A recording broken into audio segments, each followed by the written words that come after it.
बच्चों, हम आज एक निराला गीत पढ़ेंगे। उत्साह। गीत भी निराला है और कवि भी निराले हैं, यानी उनके जैसा कवि कोई हुआ ही नहीं। वे हैं सूर्यकांत त्रिपाठी निराला।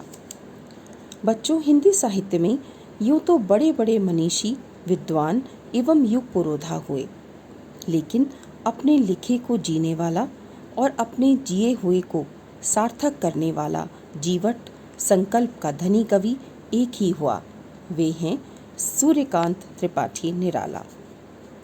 अनामिका, कुकुरमुत्ता और परिमल जैसी कालजयी रचनाओं को रचने वाले निराला का जन्म बंगाल के महिषादल में सन 1899 में हुआ था। ये मूलतः गढ़ाकोला जिला उन्नाव उत्तर प्रदेश के निवासी थे। स्वामी रामकृष्ण परमहंस एवं स्वामी विवेकानंद की विचारधारा का निराला पर विशेष प्रभाव था। सन 1961 में इनकी मृत्यु हो गई।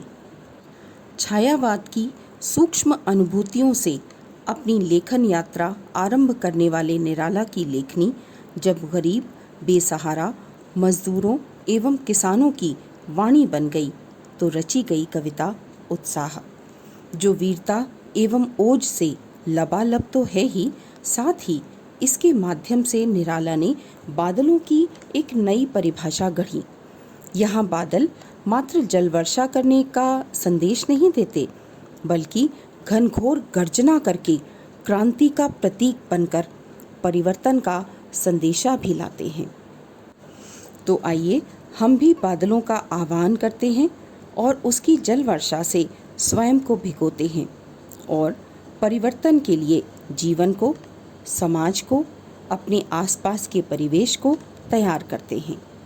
बादल गरजो घेर घेर घोर गगन धाराधर ओ, ललित ललित काले घुंघराले, बाल कल्पना कैसे पाले, विद्युत छवि उर में कवि नव जीवन वाले, वज्र छिपा नूतन कविता फिर भर दो, बादल गरजो। पहले शब्दार्थ देखिए। धाराधर बादल, ललित ललित सुंदर सुंदर, विद्युत बिजली, उर हृदय, वज्र इसका शाब्दिक अर्थ है कठोर या भीषण। दूसरा अर्थ है इंद्रदेव ने राक्षसों के संहार के लिए ऋषि दधीची की हड्डियों से शस्त्र तैयार किया था, उसका नाम था वज्र। तो आइए अब इस अंतरे के बारे में पढ़ते हैं।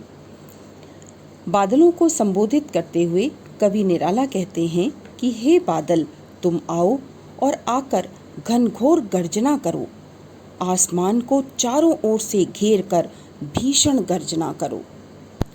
प्रतिपल आकार बदलने वाले हे बादल, तुम सुंदर रूप रंग आकार प्रकार वाले हो। तुम बच्चों के काले घुंघराले बालों के समान हो, अर्थात काले बादल आपस में गुथे हुए और उलझे हुए होते हैं, और जल से भरे बादल काले तो होते ही हैं, इसलिए काले घुंघराले कहा। कवि आगे कहता है कि हे बादल, तुम बच्चों की विचित्र कल्पनाओं के समान हो। बच्चों, जिस प्रकार बच्चों की कल्पनाएं विचित्र, स्वच्छंद, असीमित एवं व्यापक होती हैं, उसी प्रकार जल से भरे बादल भी आकार प्रकार से विचित्र होते हैं, स्वच्छंद होते हैं, कहीं भी चले जाते हैं, असीमित एवं व्यापक तो होते ही हैं। इस पंक्ति में कवि ने बादलों की कल्पना कवि से की है। वे कहते हैं, हे नवजीवन का संचार करने वाले कवि रूपी बादल, तुम्हारे हृदय में बिजली के समान क्रांति का स्वर एवं वज्र के समान भीषण गर्जना छिपी है। तुम नई कविता के समान नए जीवन से इस धरती को भर दो, इसलिए तुम भीषण गर्जना करो। बच्चों, यहाँ दो बातें समझनी होंगी। पहली ये कि निराला ने बादलों की तुलना कवि से की है। क्यों की है, ये जानते हैं। जिस प्रकार कवि अपनी कविताओं के माध्यम से समाज में नई चेतना, नया जीवन भर देता है, उसी प्रकार बादल जल वर्षा करके तपती हुई धरती को सींचते हैं, गर्मी से व्याकुल प्राणियों को शीतलता प्रदान करते हैं। दूसरी, निराला ने बादलों को क्रांति का प्रतीक माना है। वो क्यों? जिस प्रकार क्रांति समाज में समानता का संदेश लाती है, ऊंच नीच, अमीर गरीब सभी प्रकार के भेद मिटा देती है, उसी प्रकार बादल शीतलता का संदेश देते हैं, बिना किसी भेदभाव के सबको उमंग और उत्साह से भर देते हैं। विकल विकल उन्मन थे उन्मन, विश्व के निदाग के सकल जन, आए अज्ञात दिशा से अनंत के घन, तप्त धरा जल से फिर शीतल कर दो, बादल गरजो, बादल गरजो। पहले शब्दार्थ, विकल व्याकुल, उन्मन अनमनापन या कुछ अच्छा न लगना, निदाग गर्मी, सकल सारे या सभी, जन मनुष्य, घन बादल, धरा धरती, तप्त तपती हुई गर्म। इन पंक्तियों में कवि ने बताया है कि बादल नई कल्पना, नव जीवन के लिए विनाश, विप्लव एवं क्रांति की चेतना भरते हैं। कवि निराला कहते हैं कि संसार के सभी प्राणी गर्मी के कारण व्याकुल थे, अनमने हो रहे थे, अर्थात समाज में असमानता, शोषण और भेदभाव के कारण असंतोष का भाव है। बादल क्रांति के प्रतीक हैं, तो क्रांति के माध्यम से समाज में नव चेतना, समानता का संचार होता है। इसलिए हे अनंत के बादल, तुम्हारा आगमन अज्ञात दिशा से हुआ है।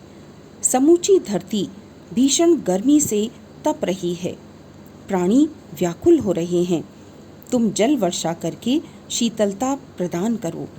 हे बादल, भयंकर गर्जना करके तुम आसमान को घेर लो, चारों ओर छा जाओ। अर्थात समाज में जब असंतोष बढ़ने लगे तब परिवर्तन आवश्यक हो जाता है और यह परिवर्तन क्रांति के माध्यम से आता है। कवि यही कहना चाहता है। बच्चों, आपके मन में यहाँ यह प्रश्न अवश्य उठ रहा होगा कि बादल का वर्णन तो ठीक है, लेकिन क्रांति की बात क्यों और कैसे? बच्चों, जब निराला का हिंदी साहित्य में आगमन हुआ तब देश के सामने बहुत चुनौतियाँ थीं। पहले गुलामी से आज़ादी पाने की चुनौती, फिर स्वतंत्रता मिली, तब तो हर मोर्चे पर चुनौतियाँ थीं और सबको मिलकर लड़ना था।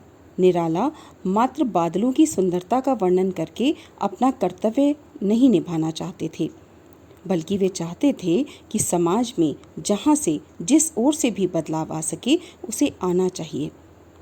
सैकड़ों वर्षों की गुलामी ने आम भारतीय को जैसे जड़ बना दिया था और समाज में सदियों पुरानी बुरी परंपराएं समाज को खोखला कर रही थीं। सभी को उनसे मुक्ति चाहिए थी। अब पहल कौन करे? तो ये पहल जीवट व्यक्तित्व वाले निराला ने की और बताया कि जब जब समाज में असमानता, भेदभाव, अत्याचार बढ़ता है, तब तब निराला जैसा कवि साहित्य के माध्यम से क्रांति की गर्जना करता है और पूरा समाज उसका कृतज्ञ हो जाता है। तो क्रांति की ज्वाला जलाने वाले निराला को हमारी भी कृतज्ञता और कोटि कोटि नमन। आपसे फिर भेंट होगी। धन्यवाद।